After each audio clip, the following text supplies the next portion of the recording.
guys, welcome back to my channel. My name is Janice. Thank you so much for joining in today's video. I am going to go over my experience with the V-beam. I had and still have some broken capillaries on my cheeks. And so I went to the dermatologist about something completely different, and we started talking about my broken capillaries on my face. So V-beam is a laser treatment that I had done in office pretty quickly. It took her maybe about 20 minutes to do both of my cheeks, and then she did work my jawline. It was $200, and she did tell me that I would probably have to do it at least 1 or 2 more times. So usually they recommend between 2 and 3 sessions. She didn't ice or numb my face at all with a numbing cream like I've had done in the past with different procedures, but I think the wand that she used, I think she said had like a part to it where it would blow cool air right after the laser would hit your face.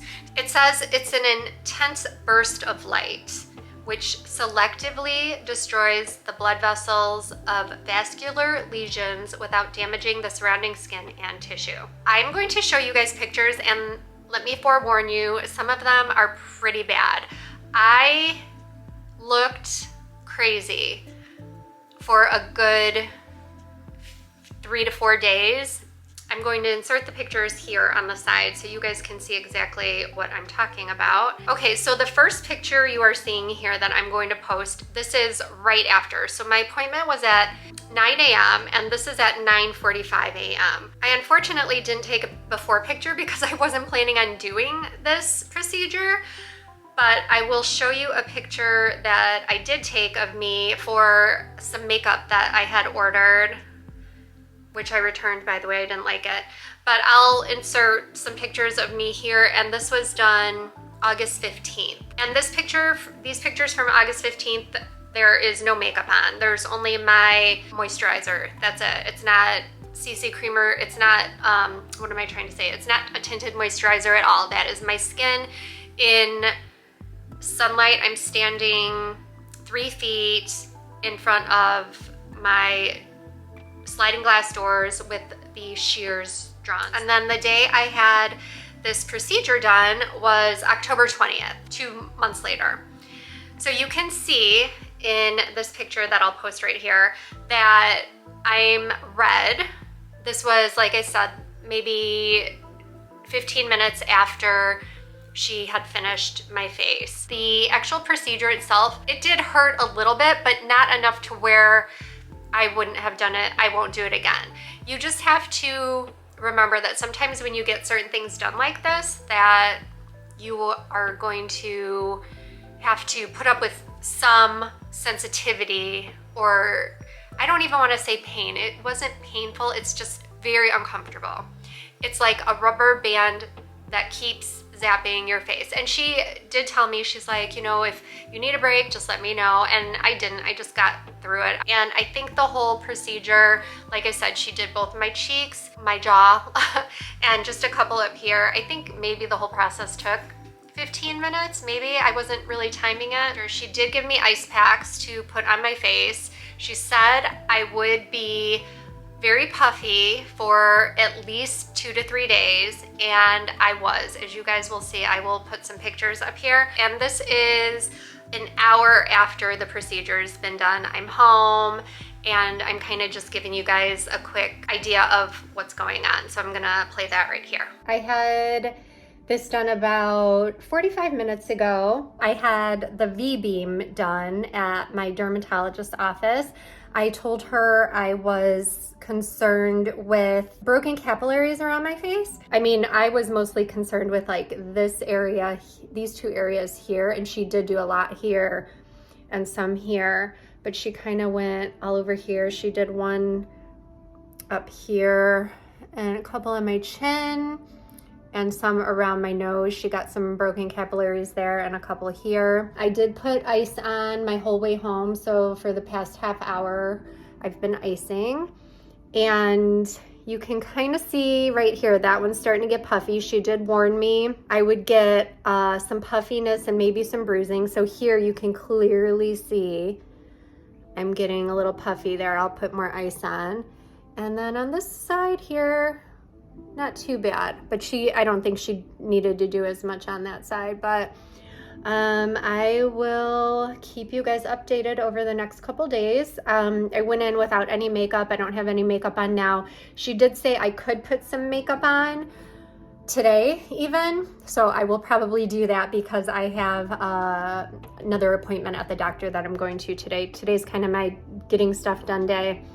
But yeah, see, I know my window's back there. Oh, that's actually making it, yeah, you can see right there is getting pretty puffy. So, all right guys, I'll check back later or tomorrow. And then here's a couple more pictures right after that video that I took. I'll put these right here. Again, at this point, you can kind of see that I'm getting a little bit puffy, I think. And the areas where she really worked are really starting to dominate, and you can see them even more. This next set of pictures was taken at 11:47 a.m. So 2 hours after I had the procedure done. So as you can see, the red marks are really showing now at this point. And you can see where she did the zaps, you can see those are kind of starting to pop out down here on my jawline as well. In these pictures where she zapped my jaw, you can see that, or my lower cheek area, you can definitely see that that's starting to become more pronounced and puffy. At this point, it doesn't hurt at all. It's just, I'm laying down just so I can ice because she told me to ice, and because I can see that it's starting to get very puffy. This last set of pictures, this is that night right before I go to bed. You can see that most of the redness around the majority of my face is gone and has calmed down. However, the red where she really worked with the laser, that's really starting to show through a lot more on the evening of. So this next set of pictures that I'm going to show you guys, this is when I woke up and I was like, oh my gosh, I look like a Cabbage Patch Kid. So if you guys have this done, just know that the next morning after is the worst as far as puffiness and swelling in the face. Here is the first one, and I almost forgot to take the picture. So this very first picture, I have put on some powder foundation, and I was like, oh shoot, I forgot to take pictures.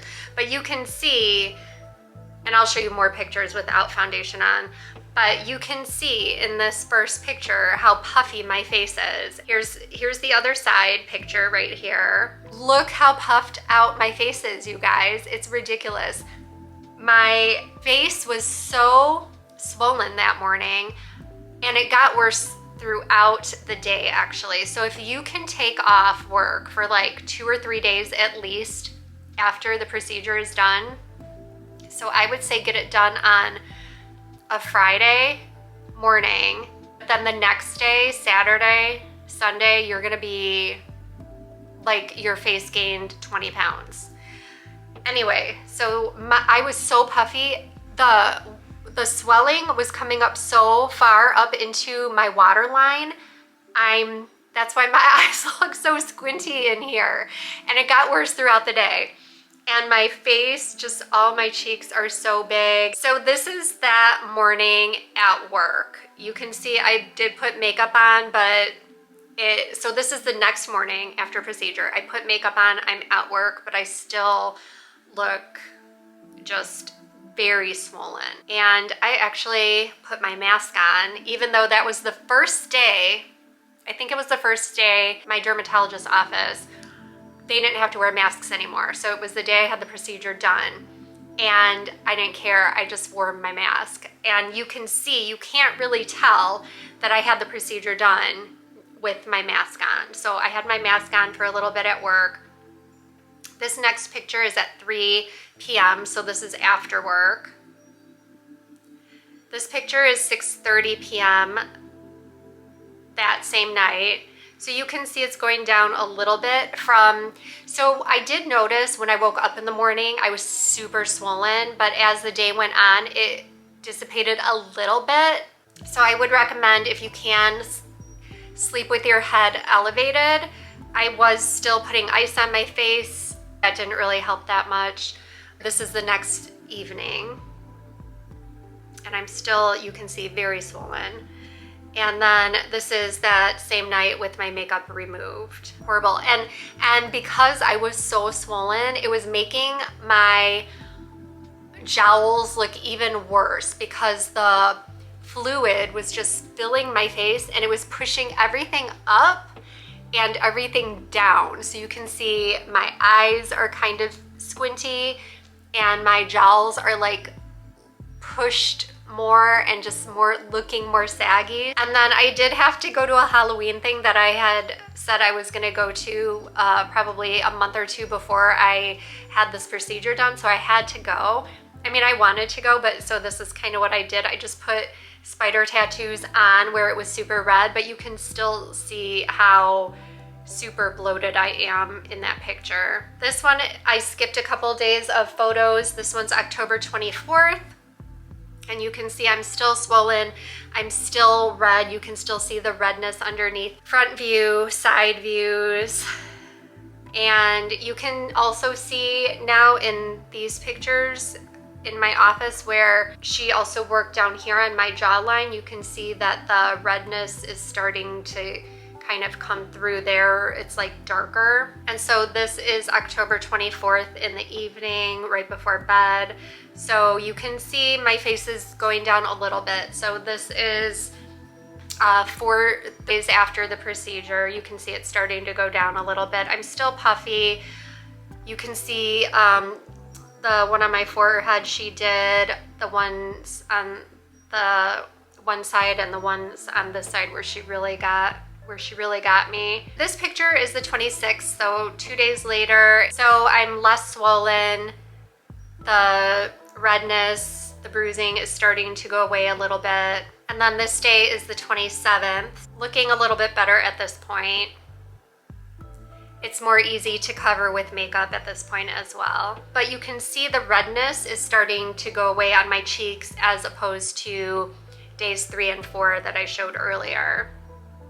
And at the end of this video, I'll put up I'll try to do an entire kind of collage of, you know, the procedure day all the way up until today.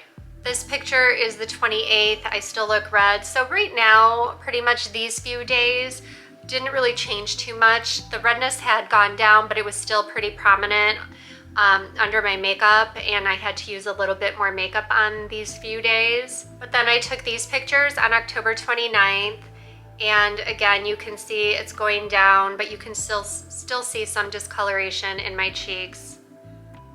Just a little bit, not too bad. So these pictures here are from Monday, October 31st. And as you can see, I'm starting to look a little bit more normal now. I'll actually show you guys what my face looks like tonight after I take my makeup off. But this is me today. On this side, I still have some redness here, but for the most part, this side is pretty much gone. The jaw part, the discoloration from the laser is pretty much gone, and then this up here is gone as well. You guys can see my face right now, and I'll get a little bit closer. Now I do have makeup on, but you can kind of see pretty much all of the discoloration is gone. I mean, I still have discoloration from my melasma, which the V-beam does not help because the V-beam only goes towards red discolorations. So it only got my red spots. So the brown is still there. You can see there's still a little redness under here, and I will, like I said, when I take my makeup off tonight, I will show you guys what it looks like without makeup on. And I do have a couple breakouts here. So, but then here's this side, and I know there's still some melasma there. You can still see a little bit of redness under here as well. But like I said, I do have makeup on. So it is nighttime, and I just took off all my makeup. It's getting a little dark, but I wanted to show you guys what my face looks like without any makeup on. So like I said, I still have melasma because the V-beam does not take care of the brown spots. Of course, I still have my melasma up here because that's not gonna go away with that. But this cheek is pretty much well healed. And then this one was the side that she really got pretty good. So that one's still healing a bit. We'll see what happens over the next month or so. I'm gonna let everything kind of heal in time, and then I'll let you guys know what I decide if I do it again.